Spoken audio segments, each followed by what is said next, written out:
अस्सलाम वालेकुम दोस्तों। तो आज के हम लेक्चर में देखेंगे ब्रेन स्टेम के बारे में। बेसिकली ब्रेन स्टेम को इस तरह से पढ़ना थोड़ा सा मुश्किल है। जैसे फर्स्ट एड बुक में इन्होंने दिखाया हुआ है ब्रेन स्टेम का वेंट्रल व्यू, उसके बाद डोर्सल व्यू, उसके बाद इन्होंने कुछ क्रॉस सेक्शन दिखाए गए हैं। ठीक है, अब ये आपको इस तरह से समझ नहीं आएंगे। बेसिकली पहले हम इस तरह पढ़ेंगे जैसे ब्रेन स्टेम के कुछ पार्ट्स होते हैं, जैसे कि मिड ब्रेन, पोन्स और मेडुला। पहले हम सबसे पहले देखेंगे, एक एक पार्ट को अलग अलग करके देखेंगे। ठीक है, अब जैसे पहले हम देखेंगे मिड ब्रेन के एक्सटर्नल फीचर्स को देखेंगे। ठीक है, उनमें क्या नज़र आता है, उनमें से किस तरह से क्रेनियल नर्व निकलती हैं। ठीक है, उसके बाद हम इंटरनल फीचर्स में देखेंगे। इंटरनल फीचर से बेसिकली हम क्रॉस सेक्शंस देखेंगे कि किस तरह से उनमें अंदर ट्रैक्ट जो हैं मतलब रन कर रहे हैं, और दूसरे न्यूक्लियाई किस तरह उन पड़े हुए हैं। ये सारी चीज़ें हम देखेंगे। ठीक है, अभी हम स्टार्ट करते हैं मिड ब्रेन से। ठीक है, ये सब पढ़ा के उसके बाद मैं आपको वेंट्रल व्यू, डोर्सल व्यू, ये सारी चीज़ें करवा लूँगा। बेसिकली वो चीज़ें समझना ज़रूरी हैं, उसके बाद ही ये चीज़ आपको सही से कॉन्सेप्चुअली समझ में आ जाएंगी। ठीक है, अभी हम देखेंगे जैसे ये आपको पता है ये ब्रेन है और ये स्पाइनल कॉर्ड है। ठीक है, ये बेसिक ओरिएंटेशन तो आपको पता है। ठीक है, अगर हम ब्रेन के थोड़ा सा डीप जाएं, जैसे ये राइट साइड या लेफ़्ट साइड इन्होंने दिखाई हुई है।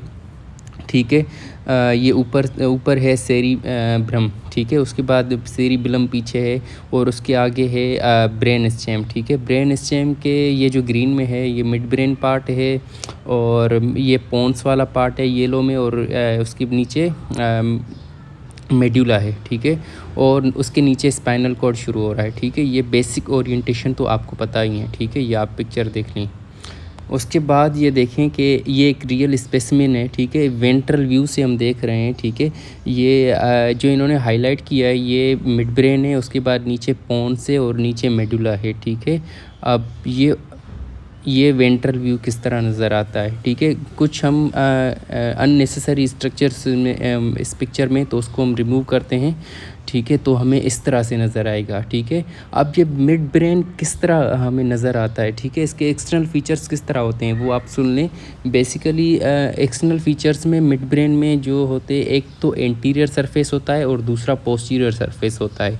अब एंटीरियर सरफेस जैसे आप ये देख रहे हैं, ये इस तरह होता है एंटीरियर सरफेस। ठीक है, ये होता है। अब इसमें आपको क्या नज़र आ रहा है। ठीक है, ये दो आपको पुडेंकल नज़र आ रहे हैं। ठीक है, इनका नाम होता है सेरिब्रल पुडेंकल। ठीक है, अब इनमें क्या होता है, इनमें कुछ ट्रैक्ट्स रन कर रहे होते हैं, जिसकी वजह से हमारी वॉलंटरी मूवमेंट होती है, ये चीज़ें होती हैं। ठीक है, और ये बीच में जो एक फोसा टाइप सा है, इसको हम कहते हैं इंटरपुडेंकुलर फोसा। ठीक है, इंटरपुडेंकुलर फोसा। अब थर्ड क्रेनियल नर्व जो है इस इंटरपुडेंकुलर फोसा से निकलती है, ये आप याद रखिएगा।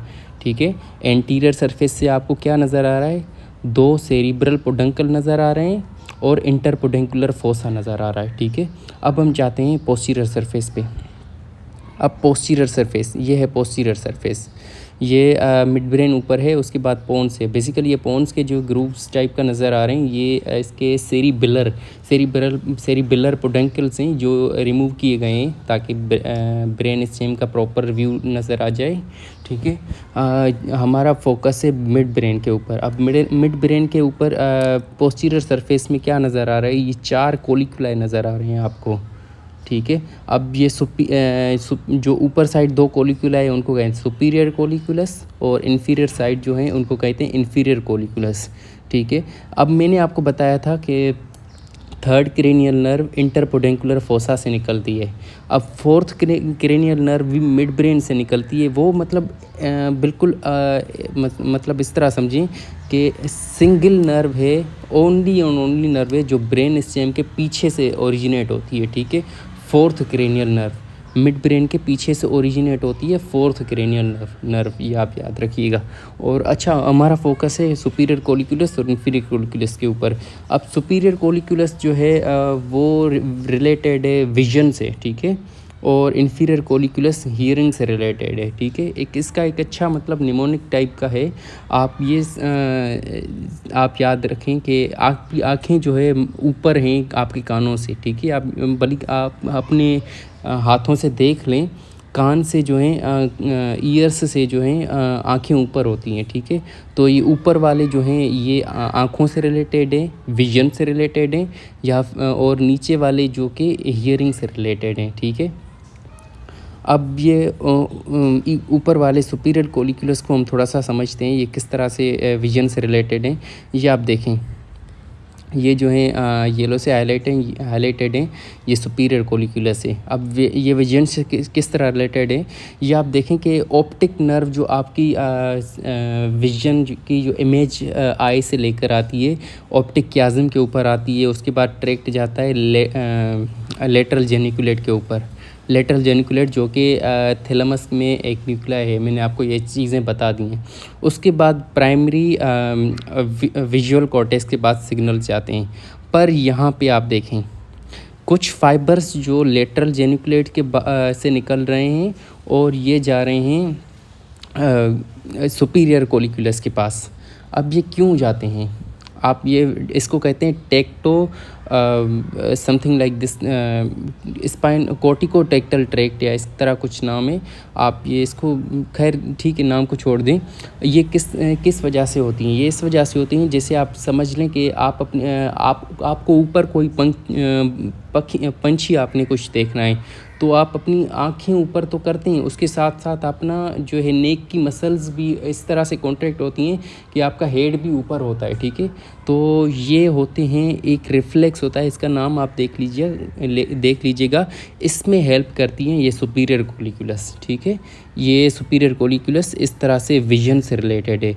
अब बातें इन्फीरियर कोलिक्युलस के ऊपर। इन्फीरियर कोलिक्युलस जो ये इन्होंने नीचे की टाइप दिखाया हुआ है, ये इन्फीरियर कोलिक्युलस होते हैं। अब इन्फीरियर कोलिक्युलस हियरिंग से रिलेटेड है। ये किस तरह होते हैं मैं आपको अभी समझा देता हूँ। बेसिकली ईयर्स से जो हमारी हियरिंग की इंफॉर्मेशन कौन सी नर्व लेकर आती है, वेस्टिबुलो कोक्लियर नर्व, ठीक है। अच्छा, ये ईयर्स हैं, ईयर्स से वेस्टिबुलर कोक्लियर नर्व इंफॉर्मेशन लेकर आ रही है कहाँ पे, ये वेस्टिबुलो कोक्लियर न्यूक्लियस के पास, ठीक है। यहाँ से जो है फाइबर्स कुछ फाइबर्स मिक्स हो रहे हैं, ठीक है, मिक्स वगैरह होकर डिकसेशन करके उसके बाद ऊपर जा रहे हैं, ठीक है, एक ट्रैक्ट बनाकर। अब इस ट्रैक्ट को नाम देते हैं लेटरल लेमिनिस्कस, ठीक है, लेटरल लेमिनिस्कस। मीडियल लेमिनिस्कस भी होता है, वो आगे हम पढ़ लेंगे। पहले आप याद रखिए कि ये जो वेस्टिबुलो कोक्लियर न्यूक्लियस से इंफॉर्मेशन हियरिंग की जो ऊपर जाती है, इसको कहते हैं लेटरल लेमिनिस्कस के थ्रू जाती है, ठीक है। अब लेटरल लेमिनिस्कस के बाद जाती है ये इन्फीरियर कोलिक्युलस के पास। इन्फीरियर कोलिक्युलस के बाद ये जाती है प्राइमरी ऑडिटरी कॉर्टेक्स के पास, ठीक है। ये इस तरह से रिलेटेड है ये इससे हियरिंग से, ठीक है। सुपीरियर कोलिक्युलस रिलेटेड है विजन के साथ और इन्फीरियर कोलिक्युलस रिलेटेड है हियरिंग के साथ। निमोनिक का आपको बता दिया, आँखें ऊपर होती हैं तो ये सुपीरियर कोलिक्युलस ऊपर होते हैं तो ये विजन से रिलेटेड है, और कान जो है नीचे होते हैं तो नीचे वाले इन्फीरियर कोलिक्युलस हियरिंग से रिलेटेड हैं, ठीक है। अब ये हम थोड़ा सा क्रॉस सेक्शन देख लेते हैं। बेसिकली हम क्रॉस सेक्शन देखेंगे दो लेवल्स पे मिड ब्रेन के। अब एक तो हम सुपीरियर कोलिक्युलस लेवल पे हम क्रॉस सेक्शन देखेंगे और दूसरा हम देखेंगे इन्फीरियर कोलिक्युलस के लेवल पे, ठीक है। अब ये इस तरह अगर हम क्रॉस सेक्शन देखेंगे, बेसिकली ओरिएंटेशन मिड ब्रेन की इस तरह होती है, ठीक है। ये पीछे की तरफ जो मैंने आपको बताए थे, अगर हम सुपीरियर कोलिक्युलस के ऊपर की लेवल पे हम देखेंगे तो ये सुपीरियर कोलिक्युला हम कहेंगे, या फिर अगर इन्फीरियर कोलिक्युलस के लेवल पे हम लेंगे तो इसको हम कहेंगे इन्फीरियर कोलिक्युलस, ठीक है। और ये इंटर पोडेंकुलर फोसा और ये पोडेंकुलर मैंने आपको बताए थे, ठीक है। अब हम इसको थोड़ा सा डिवाइड कर लेते हैं ताकि हम आसानी से समझ लें इसमें कौन कौन से स्ट्रक्चर्स होते हैं, ठीक है। ये आप समझ लें। ये पीछे वाला जो होता है इसको कहते हैं टेक्टम, उसके बाद टेगमेंटम, उसके बाद क्रस सेरिब्राई। इन्होंने सेरिब्रल पोडंकल लिखा हुआ है, सेरिब्रल पोडंकल भी कह सकते हैं, बेसिस भी कह सकते हैं, पर क्रस भी कहते हैं, ठीक है। मैं आपको क्रस नाम दूंगा इसको, ठीक है। टेक्टम, टेगमेंटम, क्रस सेरिब्राई, ठीक है। Tectum, tegmentum, cross cerebri. अब मैंने आपको बता दिया टेक्टम का, तो मैंने आपको बता दिया इन्फीरियर पोटेंकल किस तरह से हियरिंग से रिलेटेड है और सुपीरियर कोलिक्युलस किस तरह से विजन से रिलेटेड है, तो टेक्टम आपने पढ़ लिया है। उसके बाद आएगा टेगमेंटम। टेगमेंटम थोड़ा सा कॉम्प्लेक्स है, तो इसको हम थोड़ा सा बाद में पढ़ लेंगे। पहले हम क्रस सेरिब्राई को हम देखते हैं। क्रस सेरिब्राई किस तरह होता है। बेसिकली इसमें जो होते हैं इन्फीरियर ट्रैक्ट्स इसमें होते हैं क्रस सेरिब्राई में। अब कौन कौन से इन्फीरियर ट्रैक्ट होते हैं, जैसे कॉर्टेक्स से कोई भी ट्रैक्ट आ जाएँ स्पाइनल कॉर्ड के पास, या फिर पोन्स के पास, या फिर न्यूक्लियर नर्व के पास, मतलब जो भी नर्व आए कॉर्टेक्स से नीचे की तरफ, उसको ये होते हैं सेरिब्रल पोडंकल में या क्रस सेरिब्राई में।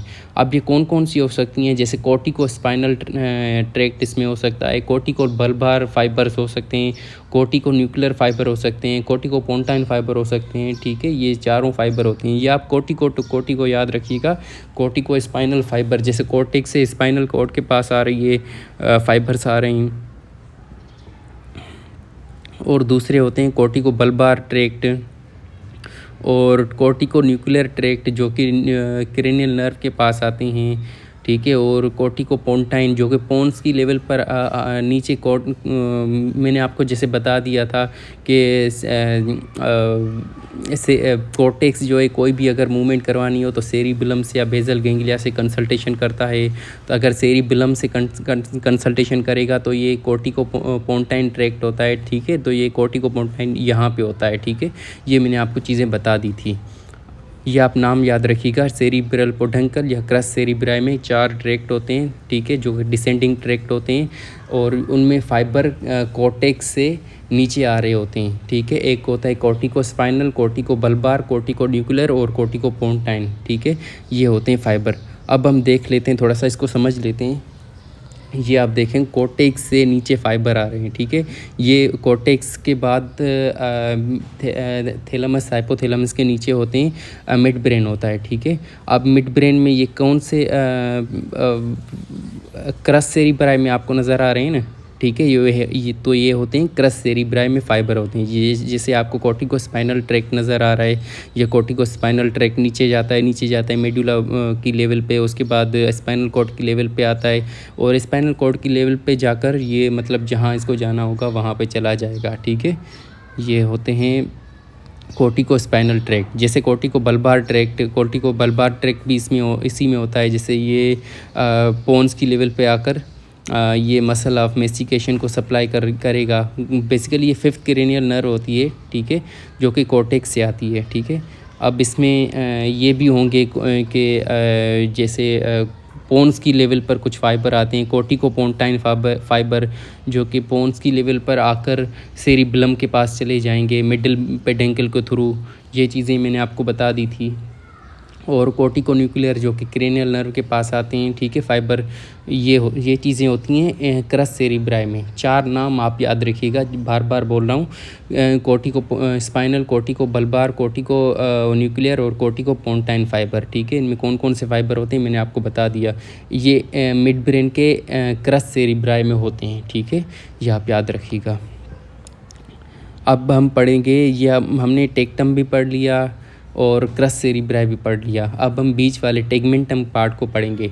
अब टेगमेंटम में क्या होता है। ठीक है, टेगमेंटम में कुछ स्ट्रक्चर्स होते हैं जैसे रेड न्यूक्लियस। ठीक है, अब मैंने आपको बताया था कि फाइबर्स जो आते हैं जो सेरिबेलम से कंसल्टेशन के लिए आते हैं, जैसे कॉर्टेक्स कुछ फाइबर भेजेगा कॉर्टिको पोंटाइन ट्रैक्ट के थ्रू पोन्स के पास, और पोन्स से फाइबर जाएंगे सेरिबेलम के पास मिडिल पोडेंकल के थ्रू।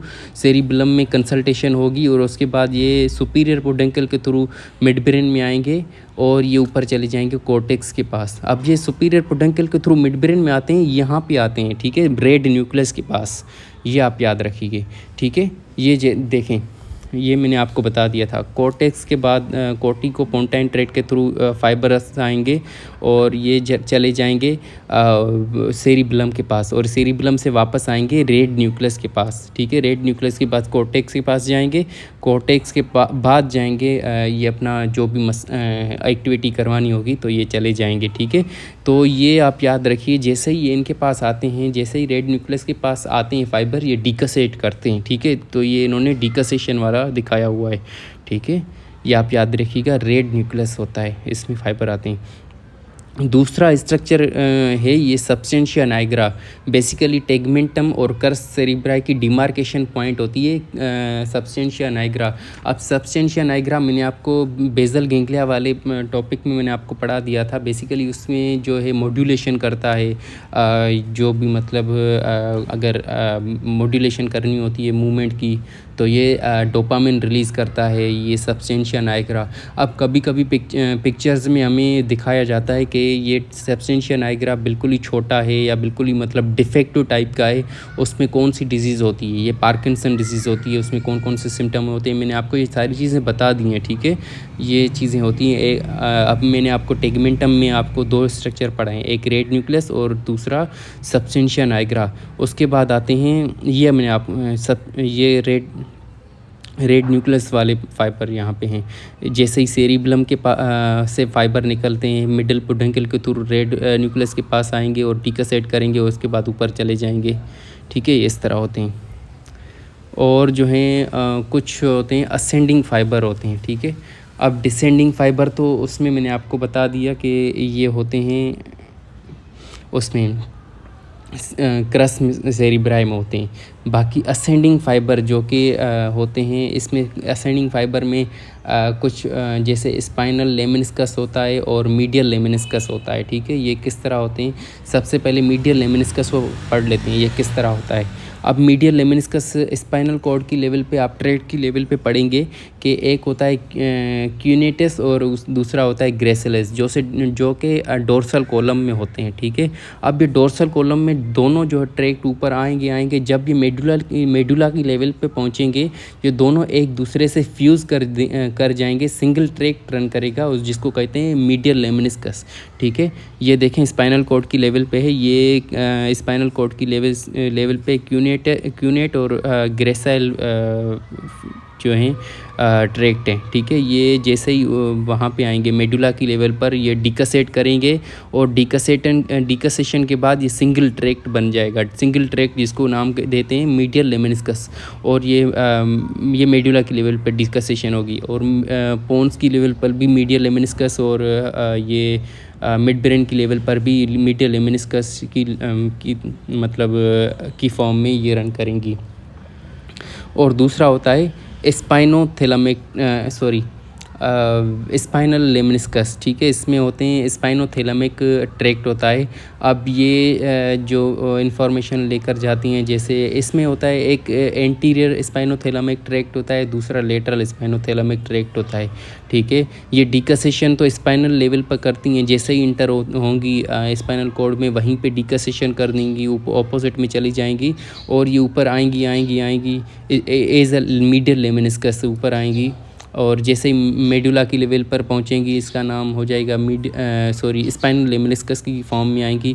इसका नाम जैसे ही मेडुला की लेवल पर आएंगी इसका नाम हो जाएगा स्पाइनल लेमिनिस्कस, क्योंकि स्पाइनल कॉर्ड से आ रही है ना, जाहिर सी बात है स्पाइनल लेमिनिस्कस ऊपर भी इनका नाम होगा स्पाइनल लेमिनिस्कस। ठीक है, ये स्पाइनल लेमिनिस्कस।